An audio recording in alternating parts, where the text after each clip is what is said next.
This channel does not promote any violent, harmful, or illegal activities. All content provided by this channel is meant for educational purpose only.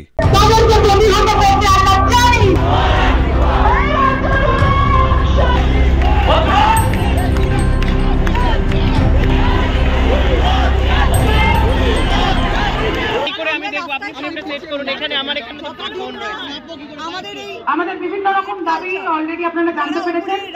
আমাদের certificate ছড়িয়ে গেছে এবং আমাদের ভলেন্টিয়াররা আপনাদের কাছে নিয়ে যাবে।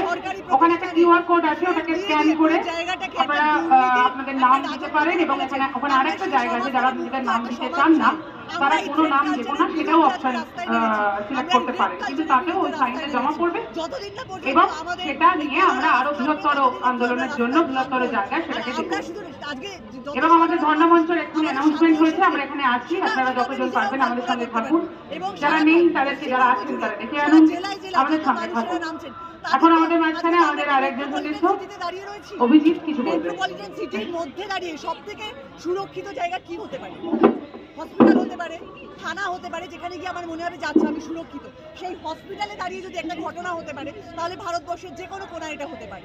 আমি আমার রাজ্যের কথা বলছি, আমি তো বলবো সব রাজ্যের আওয়াজটা তুলতে হবে, তাদের সরকারের বিরুদ্ধে রাষ্ট্রকে প্রশ্ন করতে হবে যেটা কেন কিভাবে। আমাদের ভোটার কার্ডের অধিকার নিয়ে আমাদের প্রশ্ন করতে হবে। সাধারণ মানুষরা সবসময় ভাবেন আমাদের কিছু করার নেই, আমরা খুব নিরীহ। সাধারণ মানুষরা নিরীহ নয়, সবার হাত যখন একসাথে জড়ো হয় তখন অনেক বড় বড় প্রশাসন, সরকার তারা নড়ে গেছে। আমি একজন জুনিয়র ডাক্তার, আমরা ওসব মানছি না। ও সমস্ত কোনো রাজনৈতিক লোক এবং বলবে সেই হেতুতে আপনাদের কাছ থেকে একবার ক্ষমা চাই। অভিনেত্রীরা যারা আছে এই আন্দোলন আমরা শুরু করেছিলাম, আজকে 24 দিন হয়ে গেল, আমরা কাজে ফিরতে পারিনি, আজও আমরা কাজে ফিরতে পারিনি। আসলে কি বলুন তো, আমরা যখন আনন্দ করতে আমার মনে হয় না এত মানুষ এগিয়ে আসতো। আনন্দটা নিজেরা করা যায়, বাড়িতে করা যায়, বাড়ির ছাদে করা যায়, গ্যারেজে করা যায়, বন্ধু বান্ধবের সঙ্গে করা যায়।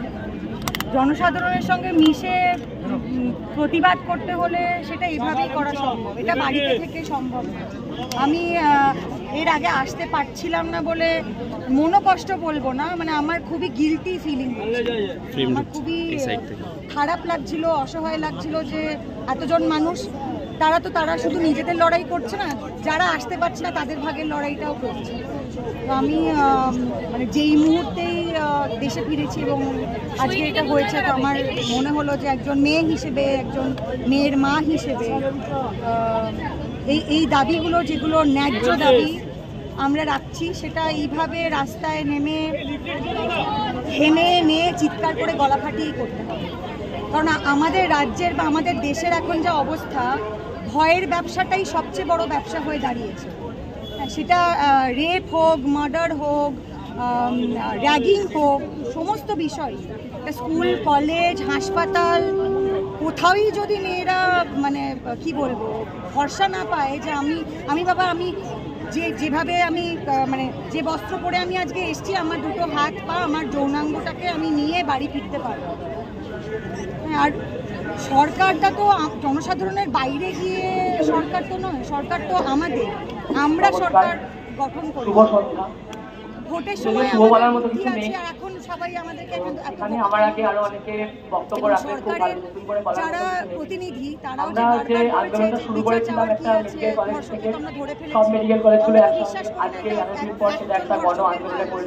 তাহলে এটাকে সুইসাইড বলে এত বড় ভাবে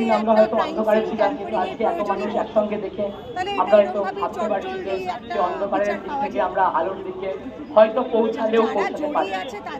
আমরা নিরঞ্জন সরকার মেডিকেল কলেজের পক্ষ থেকে একটি মূকাভিনয় আয়োজন করতে চলেছি।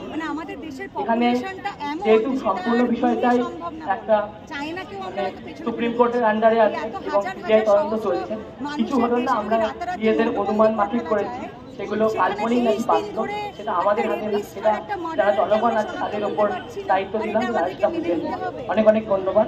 শুরু করছি আমাদের মোকাবিলা। Thank you. আমরা মানব না এবং একটা পদত্যাগ একটা পুলিশের কমিশনারের বা এই যে প্রিন্সিপাল এই পদত্যাগগুলো বা এদের সাসপেনশনগুলোর জন্য তো অনেক সময় লাগার কথা না। এটা তো আমাদের সরকারের, আমাদের মাননীয় মুখ্যমন্ত্রীর হাতে আছে এত।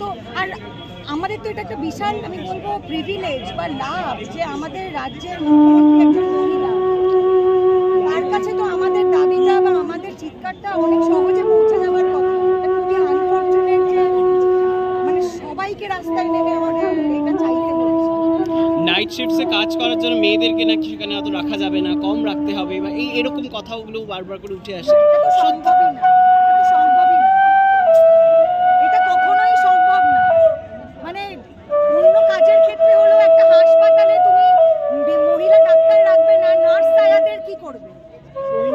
উইমেন চিলড্রেন ওয়ার্ডে কি করবে? রাত্রির বেলা আমি যদি হাসপাতালে থাকি, আমার যদি স্যানিটারি ন্যাপকিনের দরকার পড়ে, আমার যদি বাথরুমে যেতে হয়, আমার যদি স্নান করার দরকার পড়ে, সেগুলো কে করাবে? পুরুষরা এসে তো করতে পারবে না। আর বেশি সময় নেব না, কিন্তু আমরা যখন প্রথম আন্দোলন শুরু করেছিলাম তখন পরিষ্কারভাবে জানিয়েছিলাম যে এই আন্দোলন সম্পূর্ণ অরাজনৈতিক একটি আন্দোলন এবং এখানে রাজনীতির কোনো ছায়া নেই। রাজনীতির ঊর্ধ্বে উঠে সমস্ত দলের মানুষ আমাদের এই ফ্রন্টে আছে। সমস্ত দলের মানুষ যারা মনে করে, যাদের মধ্যে এখনো মনুষ্যত্ব বেঁচে আছে, তারা এই ঘটনাকে করবেন না। তারা সবাই একই সাথে মিলে এই আন্দোলন শুরু করেছে। এই আন্দোলন করে যাবো আমাদের মতো করে। কোনো রাজনীতিকে আমরা রাস্তায় নেমেছি। আমি ওপর চালাক নই, শুধু চালাক। তো আমার বড় একজন এখানে বসে বসে এক্ষুনি বললেন, সত্যিকারই বললেন, আমার থেকে বয়সে বড় বলে একটা খুব সুন্দর একটা কথা টাচ করে আমার কানে ঢুকিয়ে দিলেন। যেই দেশে এক রাতে ডিমনিটাইজেশন হয়, সেখানে একটা বিচার পেতে 22 দিন টাইম লাগে। এবং 5 তারিখ সুপ্রিম কোর্টের রায় আছে, তার উপর আমরা অপেক্ষা করে আছি। যাই হোক, আমাদের তিলোত্তমার মঞ্চ থেকে এই মুহূর্তে আমাদের মধ্যে সব থেকে বয়সে বড় যিনি, যে একেবারে ডে 1 থেকে যিনি আমাদের মধ্যে আছেন, আমি এখানে বিভিন্ন ধরনের সাধারণ মানুষ নির্দিষ্ট দাবি নিয়ে দাঁড়িয়েছে। এই খারাপের মধ্যে অনুরোধ করছি, আমাদের প্রচুর প্রশ্ন আমি সবার প্রতি সম্মান রেখেই বলছি, আমাদের অনেক প্রশ্ন আছে, সে প্রশ্নের উত্তর কিন্তু আমরা পেলাম না, এখনো পর্যন্ত পাইনি। আমার প্রথম প্রশ্ন, একজন সাধারণ মানুষের প্রমাণ লোপাট হলো কেন, এই সবার আগে করতে হবে, করতে হবে। একটি আন্দোলন গড়ে তোলে প্রমাণ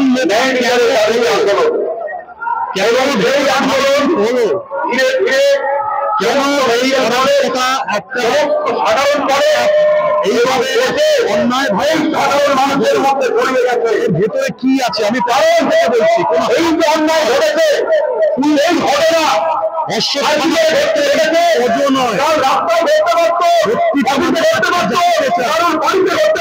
এখন রাজনৈতিক তৈরি করে এই ঘুরিয়ে অন্য টপিক মানুষকে ঘুরিয়ে বাড়ি করে সবাইকে এসব আমার কোনো লাভ নেই। আমাদের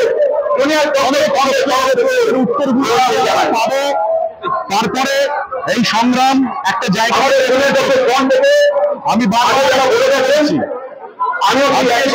কোর্টের কাছে আমরা চেয়ে আছি, আমরা